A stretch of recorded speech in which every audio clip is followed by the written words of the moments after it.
Hi, welcome to GRVO TV, G's Reviews, Views and Opinions. Firstly, a quick apology for the lack of videos recently, but I'm hopefully going to start putting up a few more now. I won't go into the whys and wherefores, but as I say, I'm going to start off with a what's in my camera bags 2013, because there have been a few changes and I just want to run through my current setup and how I work it. So it's going to be a bit more in depth than just what's in my bag. I'm going to go quickly through what's in there, but it's more about how I use my camera equipment and, you know, when I'm going on a shoot, whether that's a professional shoot or just, you know, for fun, what I take with me. So I'll start off first of all. This is my, you've seen this before, this is my Low Pro AW camera bag. It's a backpack bag. Now I very rarely take this out because when it's fully laden it just weighs a ton, so it's not really practical to take this out full of all my gear because it is just too heavy. Talking of my gear, just to let you know, I am recording on the Panasonic Lumix GX1 and I'm using the inbuilt stereo microphones, A, to test it, and B, because I wanted to show you separately my video bag as well. So quickly getting into it, I'll start off with the camera and the body. This is the Nikon D7000 that I've had for a while now. I'm still absolutely loving it. I've still got no reason to change. For the people who said, why don't you go to the D70-100? I can't justify it because there's nothing really on that I need, and I don't like I have tested the D70-100 and I just hate the little button on the dial, and there's a few things about it I'm not keen on, and I just don't need it. Should I go full frame or not? Well, I've got no issues with my image quality, my low light performance or anything, so there's no need. I've looked at the Nikon D600 and to be honest, again, there's things on it I don't like which I prefer on this, and it doesn't give me what I need, so happy to stick with the D7000. I've got it with a Miike battery grip on it, which is quite nice, and generally when it's in the bag it sits with the, I'm loving this lens more and more, the Nikon 18-200. Now I know it's like, oh my god, that's a 3.5 to 5.6 lens, it's not a constant aperture, but you know, the VR on it is fantastic. The range you get from 18 to 200 is pretty much all you ever need, unless you're going to specialised photography. The contrast on it is great. I don't know, I just can't. So often I use this lens and think I shouldn't be, but I do. I used it on a photo shoot the other day, which was like a photojournalism type shoot, and it just makes life so easy because one minute I'm close in and getting a wide shot, next minute I'm standing back and doing you know, zooming in a little bit more, and it's just I don't have to change lenses. It's a bit lazy, but what a fantastic lens this has proved to be. So anyway, there's the D7000. Okay, what else have we got in here? The beast, as I call it, which is the Sigma 70-200 2.8. Out of all my lenses, that's a close second. This is my #1 lens. I use it more than anything. The 70-200 range is fantastic for pretty much anything, including portraits. It's beautiful for portraits. It's a fast 2.8. The image stabilisation is stunning. I'm still amazed now sometimes when I use this, and it's just a fantastic lens for not a huge amount of money. So that's the big boy. Then I've got the trusty 50-1.8. If I never need a low light lens, that's generally the one I go to. It weighs absolutely nothing. It cost me 46 quid. There is a little thing broken off it, which means it won't work on some cameras, but it works fine on the D7000. And yeah, 50-1.8, you can't go wrong with it. Cheap as chips, it's light, and it will get you out of trouble in a low light situation. A new addition which you won't have seen is the old version, and this is the old version. This is not even the D version of the Nikon 85-1.8. Again, this is my sort of go-to low light lens, and I just want to show you if you can see this. Look at that. Look at the amount of light that goes in there. That's a gorgeous lens. The only problem I have with this lens is this one. In the 80mm, it's pretty close, and you've got the VR. So it's a bit of a toss-up, but it is a lovely low light lens. And again, if I'm stuck in a low light situation, I've got the 50, I've got the 85. I could probably go for the 35 as well, but I've never really felt the need to use it.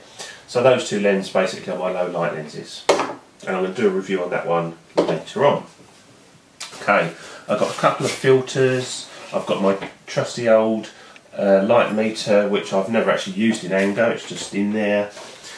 More filters. I've got a polarising filter, I'm not sure what that is. There's an ND filter, a graduated filter. Underneath that I've got my close-up lenses. For macro, they just screw on the front of the 18-200. That's that. And the other side I've got my flash, which is actually in here at the moment, which is the Nikon SB700 speed light. Now, I went for the 700 because I felt that the 900 or 910 or whatever, it was just too big and heavy. This has proved to be reliable, fast, and does pretty much everything I need. Yes, I know it doesn't zoom out as far as some of the others, but it's never been an issue for me and works really well. That usually lives in there, obviously. So that's that. In this bag I've got bits and bobs, nothing really of interest. A grey, white, black card, the remote, elastic bands, what's in here?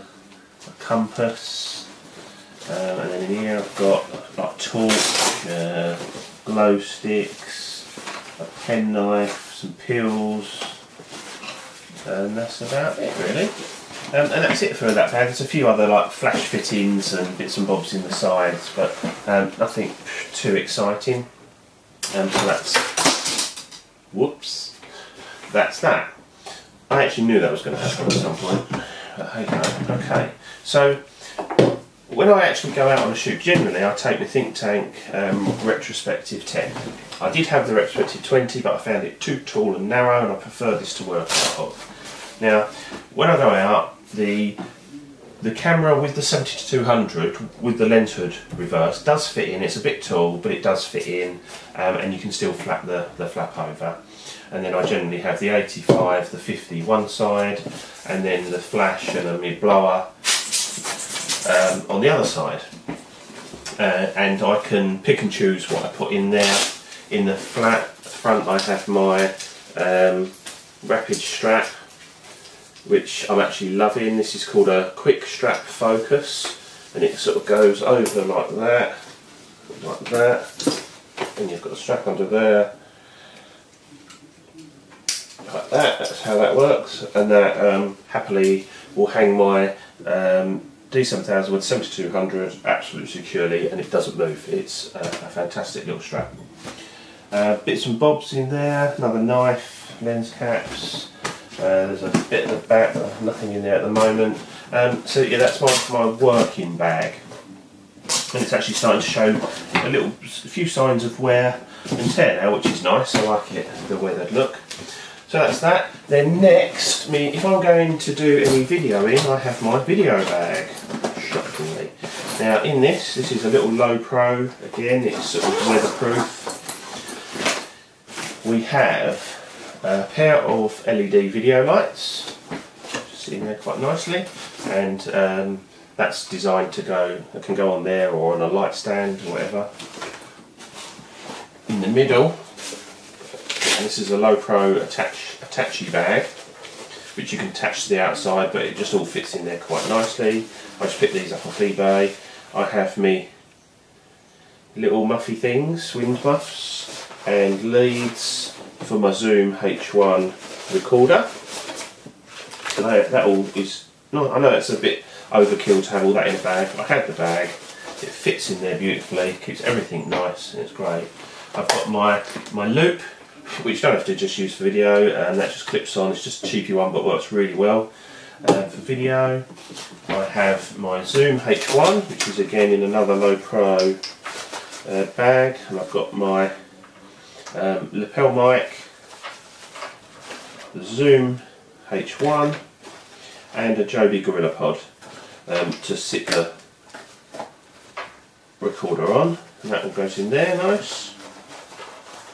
Got got some SD cards and bits and bobs in there. So that sits in there, and there's a little partition. And then I've got my Zoom, homemade Zoom. If you want to know how to make that, look at my videos. It's my homemade Zoom H1 microphone shock mount. And that just sits in there underneath that. And that's it. That's my camera bag. So if I'm doing a shoot that I want to do video, I take that. You know, I'll probably have a tripod or a monopod, maybe a light stand with me, an umbrella, something like that. If I'm not planning on doing any video, I won't take it. I'll just take the think tank with what I need in it. Sometimes I'll just take one lens, sometimes I'll take 2 or 3 lenses. Sometimes I take the 70-200, sometimes I don't. I'll just take the 18-200 and nothing else if I want to go lightweight. So that's it really, that's my current setup.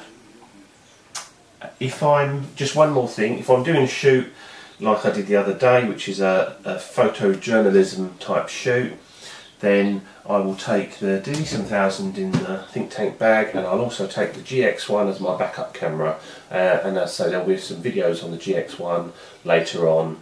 Anyway, this has been GRVO TV, G's Reviews, Views and Opinions. Hope you enjoy this, and I'll see you soon. Cheers, bye.